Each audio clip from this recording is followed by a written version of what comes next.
Okay, 45 minutes late, let's go. Fight Toxic Prisons is a national network of anarchist, communist, former and current political prisoners and prisoners that have been politicized. And we work with friends, families, loved ones, etc. to build strategic lines of solidarity at the intersections of environmental issues, toxic, hang on. Okay, I'm sick, y'all, and so I'm gonna be sniffing this knockoff Vicks Vapor Rev. Oh, hey, Brittany. I was on a roll too. Man, my brain's foggy. Okay, anyway, FTP, intersection of incarceration, health, and ecology. So we're working at building lines of solidarity and resource sharing across movements, across the radical environmental movement, the environmental justice movement, abolitionist movements, and we're working on radicalizing reform movements and like mainstream environmental movements. So our name is Campaign to Fight Toxic Prisons, and that's what we sort of specialize in, is campaigns. And I think we've got like 5 or 6 building are running now across about as many states, Kentucky, Florida, Texas, South Carolina, one that's building in North Carolina, on a bunch of different things, a number of them being prison conditions. Oh, hey, Danny, what's up? So, yeah, that's a little background to FTP. We've got 8 core crew members, of which Villainous and I are 2, spread out across about 7 different states or so. So we all over the place. What is that? We are Legion? Yes, we are. I want to talk a little bit about our presidential candidates, specifically Mike Bloomberg. Did everybody hear about that by any chance? Just got a little like fist or middle finger or any little emojis down there. If you know about Mike Bloomberg and his using slave labor to run his campaign.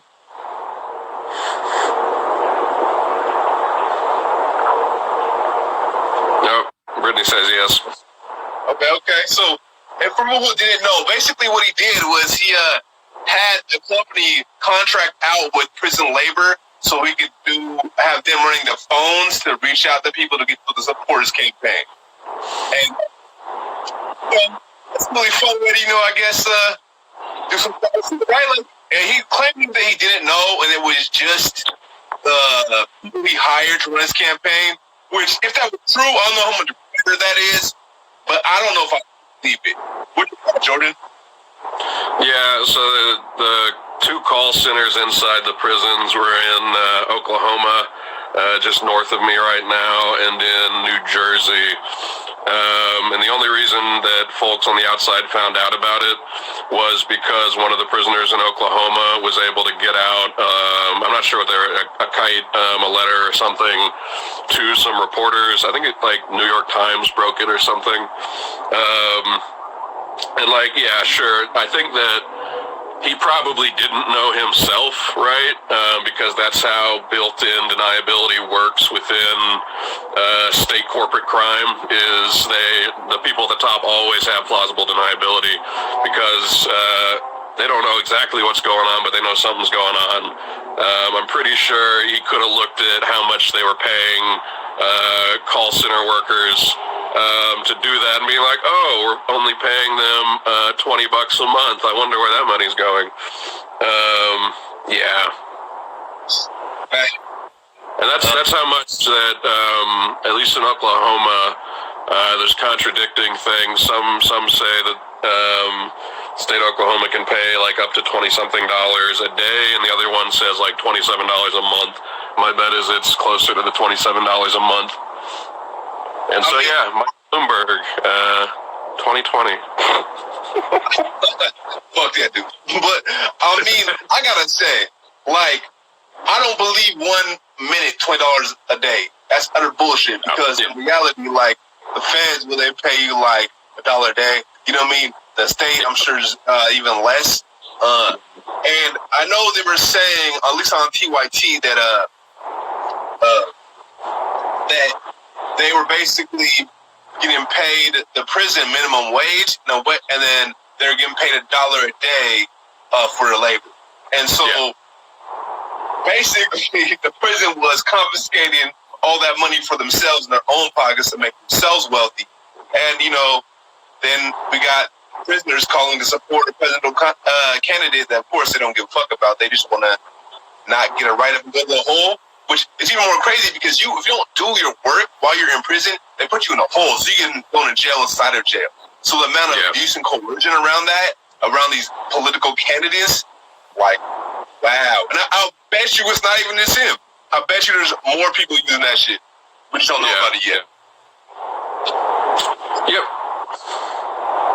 We might not ever know about it, Facts. You know what I mean? Also, if there's anything you want us to touch on, because it's going to be a shorter one, it's going to be about like 15, 20 minutes, so we got a meeting coming up real quick. But if you want anything for us to touch on, please leave it in the comments right down there, and we'll get to it. You feel me?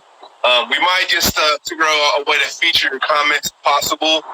Actually, your comments aren't going to be featured, never mind, because it's going to be screen shot after we're done recording this, and we'll put it up on YouTube, which please check it out. Overthrow Media.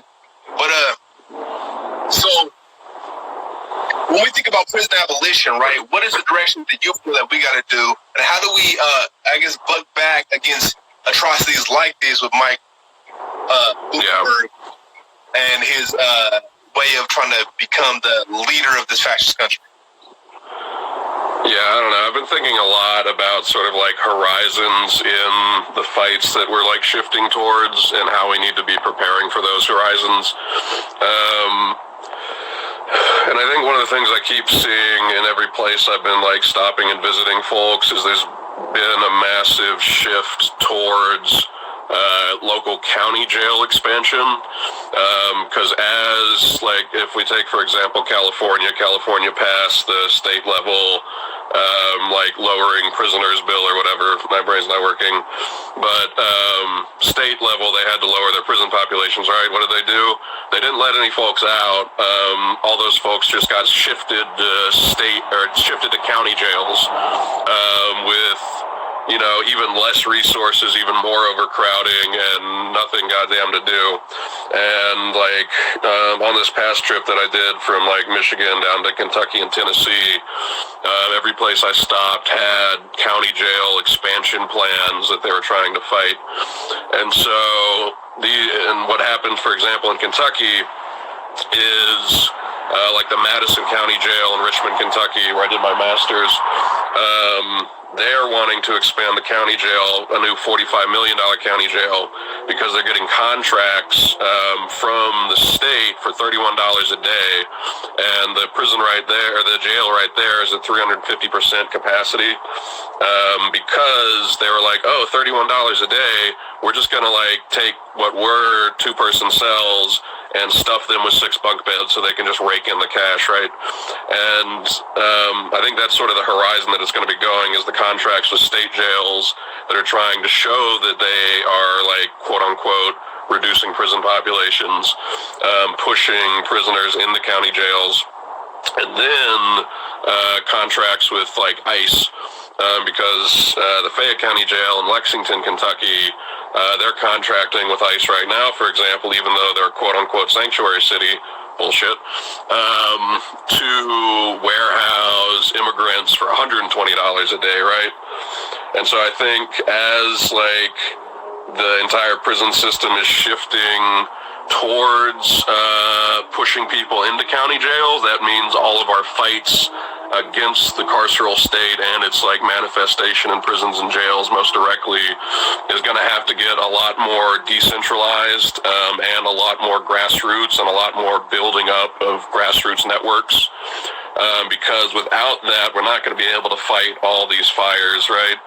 And so I think that's why it's important we need to start building regional solidarity on the ground, training our folks up so that when a county jail tries to expand or when a local fight starts to go down, we have a broad base of skills and experience that we can draw from to shut that shit down.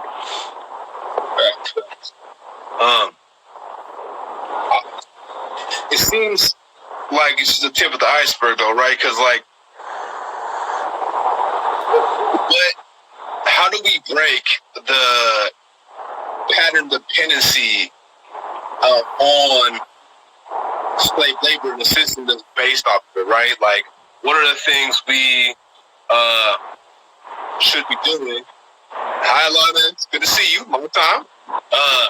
What are the things that we should do, the next steps to escalate and build like that capacity for people to be able to come out and be able to support? How do we reach out to folks further past our normal networks? You know what I mean? How do we reach those points so we can get to like a critical mass that we feel like can be more effective? I mean, I got some ideas. We talked about it, but I would like yeah. I mean, I think part of it's what I keep going back to in terms of us needing to build up revolutionary infrastructure. How do we figure out how to survive beyond the state and beyond capital? How do we feed ourselves, house ourselves, take care of our medical shit that capitalism, specifically, cis heteropatriarchal white supremacist colonial imperialist capitalism is not providing any of us, right? And I think if we can figure out how do we take care of our basic needs in the here and now, that expands our collective abilities to fight in the here and now, because we're not struggling every day just to survive. If we can cover the basics, and we can begin plotting on how do we fight. And I think we need to figure out how to do this in replicable ways. This is my issue with like communes, only liberating folks that are in the commune, only liberating themselves, right? And so I think, let's build revolutionary infrastructure here and now, feed ourselves, house ourselves, and make it so that like our folks inside that are also coming out have that access to support networks and mutual aid. But all that takes a lot of work.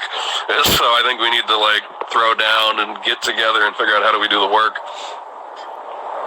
Sure shit. It does. It takes a lot of work, a lot of labor, you know what I mean? I guess we're coming to the end of our time, which is supposed to be a lot longer than this. And actually, y'all, I encourage y'all to watch next upcoming weeks. We'll have live stream on YouTube like we're supposed to, but there was a lot of problems trying to set it up. We literally started an hour early to make sure everything was done on time, and literally couldn't make things happen because of technical difficulties. But I guess we should end it with this real quick. What are the steps that we're taking as we speak, and what are things that are happening now that we're moving towards a direction of liberation from the standpoint of FTP? Like, what are the things we're pushing for or actively doing, and how can people support? Yeah. So with Fight Toxic Prisons, we've got a lot of different campaigns that we're working on the ground. So like in Texas, if folks know folks around Texas, we're working with the Texas air conditioning advocates and political prisoner Malik Washington to figure out how do we fight the fact and change the fact that 75% of prisons in Texas don't have air conditioning, right? And so we're working on that. We're working on fighting an H. pylori infection at the Tennessee Colony Unit here in Texas, and we got folks on the ground here working on all that. I'm here right now. In Florida, we're working on a bunch of different campaigns that have been popping up. The most prominent one is being led by former prisoners at the Lowell Women's Correctional Institute, where guards there, trigger warning on state violence and really fucked up shit, guards there ended up beating one of the prisoners, Cheryl Weimar, so bad that they ended up paralyzing her from the neck down. And so the women that were formerly locked up there at Lowell have been organizing protests outside of Lowell and trying to figure out a broader strategy on fighting how horrible that state prison is. And it's the second largest, from what I remember, women's prison in the country. And you can go support them on Facebook. There's a Facebook group called Soldiers on the Inside, Force on the Outside. You can join that and figure out how to support. Kentucky, we got stuff popping off. South Carolina, North Carolina, we got a bunch of different campaigns that we are helping out with. So if you're near any of those places or interested in helping, just hit us up. You can also follow us on fighttoxicprisons.org, campaign to fight toxic prisons on Facebook, at Fight Toxic Prisons on Instagram, and Fight X Prisons on Twitter, because Fight Toxic Prisons was too long. Yeah. We're also, that's what I forgot. I'm also sick, everyone. Forgive me. We're also working on figuring out how to do grassroots, like weekend-long organizer trainings and campaign building trainings for different abolitionist groups or abolitionist adjacent groups across the country, basically coming in for like an intensive weekend and going through curriculum that we've got on like how do you build a campaign, how do you organize, or whatever. We got like 30 trainings. We pick like 6 with the local groups or 8 that they want to go over on the weekend, and then we go through that together, and then we do a training for trainers at the end of the weekend where we sit down, or where we then give you all the curriculum to do yourselves, basically, so you can keep building those skills autonomously. So if you want us to come do that, hit us up. Also, Villainous, you want to plug your own? Plug the tour? So basically, a part of like giving workshops is a part of traveling, right? So I'm representing FDP as well as Overthrow Media, and going on tour for ideally 2 years, spending like a week in every city, round week, supporting, organizing, and building that's happening in your city, so as well as doing music shows that will raise money not only for the tour but also do bailouts specifically. So it'll have a lot of range of what it's going to look like, and not to mention the workshops, of course, hella workshops. So you should, if you want to support, also we do have the 50/50 tour GoFundMe. So holla at me. Also, we'd love to get y'all emails in the comment section. So send me emails. We'll go on an email list for both Overthrow Media and Fight Toxic Prisons, which I highly encourage you all to head over to Overthrow Media on YouTube and subscribe. Let's get us to 1,000 subscribers, which makes a lot of these things a lot easier. I won't have any technical difficulties because we can literally just do a live stream from the phone, which would be much easier than what we were trying to do originally.